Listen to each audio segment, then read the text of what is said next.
Good day to you, students. Today we will do the literary term tragedy. Now, what is a tragedy? Tragedy is a branch of drama that treats in a serious and dignified style the sorrowful or terrible events caused by a heroic individual. By extension, the term may also be applied to other literary works such as the novel. Now, literary tragedies share certain characteristics. Number one, tragedy deals with the dark side of life. Number two, protagonists are people of courage and nobility. Number three, there are certain internal and external challenges and conflicts. Number four, in tragedy, the characters are involved in circumstances that impel them towards an unhappy fate. Number five, the heartbreaking ending leads to a catharsis for the audience and gives them hope for mankind. And number six, tragedy aims at inspiring us with pity and awe. The atmosphere of tragedy is somber and serious.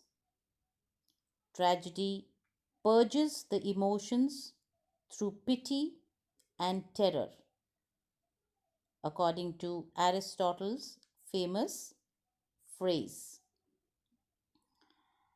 Now, what is the aim of tragedy? Tragedy aims at giving pleasure, but of a high and lofty order. The spectacle of a noble character caught in the coils of circumstance, when the language and the artistry rise to match the high passions and issues of the story, carries the audience to a level which is far above the petty interests and troubles of their own everyday life.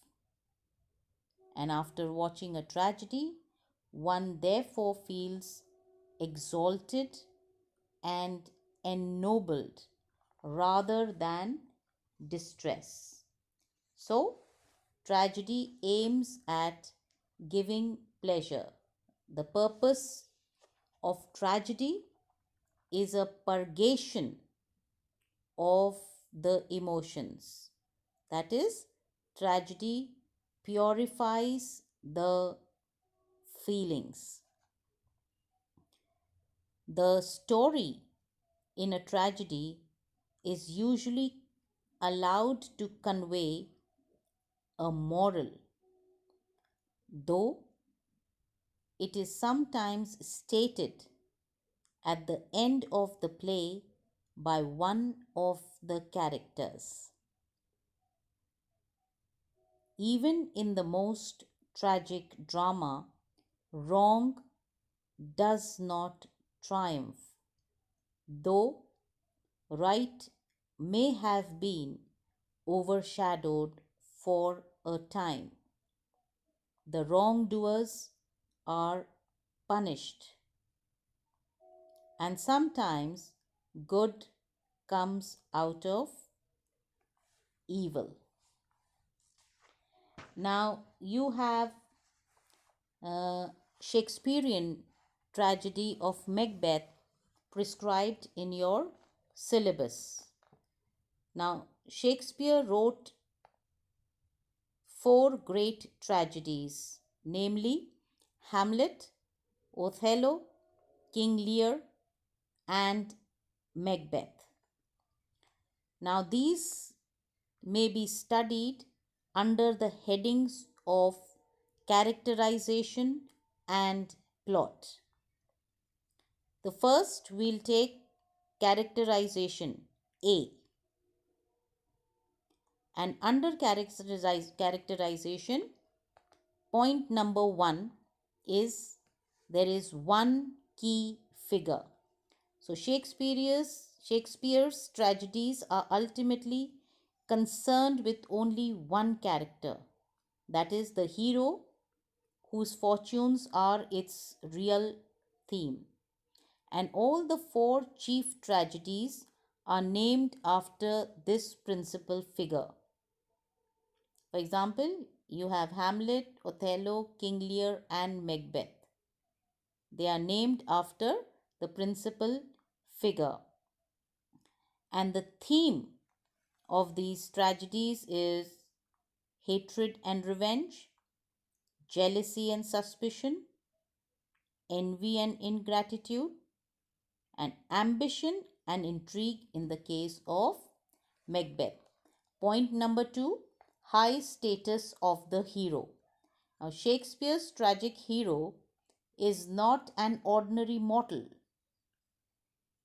Though he is not a superman, but his rank or gifts raise him above the characters, and what happens to him is of public importance. For example, Hamlet is the Prince of Denmark, Lear is the King of Britain, Macbeth and Othello are distinguished soldiers. Point number 3, the hero's fatal flaw.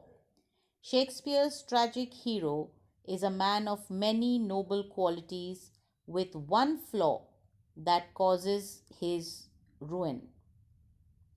Hamlet suffers from an indecision that is in the end disastrous. In the case of Othello, he is a slave of jealousy. Macbeth, who is a fine gentleman full of the milk of human kindness, is possessed of black and deep desires and ambitions. Lear, every inch a king, but his violent temper and lack of judgment are his flaws. So, these are the fatal flaws that bring about destruction in the end. Point number 4, fate and character. The tragic figures of Shakespearean plays bring their fate down on themselves by some error of their own. So they embark upon a course by which their ruin is eventually assured. And these are directed by two influences. Number 1, intervention of the supernatural, and number 2, play of chance. So, in the case of Macbeth, the witches spur the ambition of Macbeth. Now, the next big heading is plot. Under plot, point number 1, the structure. Now, Shakespeare's tragedies violate the classical unities of time, place, and action. There is plenty of external action, there are wide stretches of time, and frequent changes of place.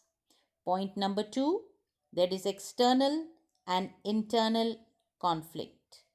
Shakespearean tragedies, the violent and vivid action on the stage has its counterpart in the inner conflict in the hero's mind, and ultimately he suffers defeat both outwardly and inwardly. And in Shakespeare's play, soliloquies play a very important role to present the internal conflict going on in the hero's mind. Point number 3, the rise and fall of fortune. In a Shakespearean plot, the first part of the play shows the rise of the hero's fortunes and the rest his downfall. So we see Macbeth attains his end. Othello is at the peak of joy and success. And so there is an emphatic contrast between triumph and disaster. Number 4, there are many victims.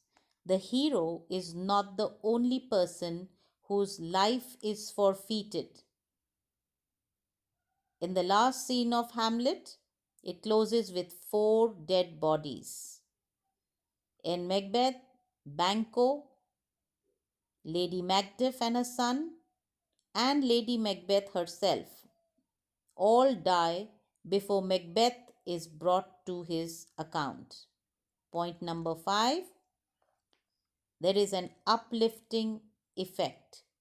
Stories of undeserved suffering and death do not depress, but on the contrary, the spectacle of noble or powerful characters at war with circumstances tends to strengthen and exalt the spirit. Though the good have perished with the wicked, it does not mean that evil is victorious, for it is always shown as meeting with due punishment. The audience may go away quiet and reflective, but it is not weighed down with gloom. The sixth point, the tragic plot is composed of 3 parts: exposition, conflict, and crisis, followed by catastrophe. The exposition explains the situation when the play opens. The conflict develops the main theme, that is, the clash of opposing aims and rival groups and the steps towards some deadly outcome. And the crisis shows the hero in his last stages, struggling desperately to retrieve the situation but moving inevitably along the road to catastrophe.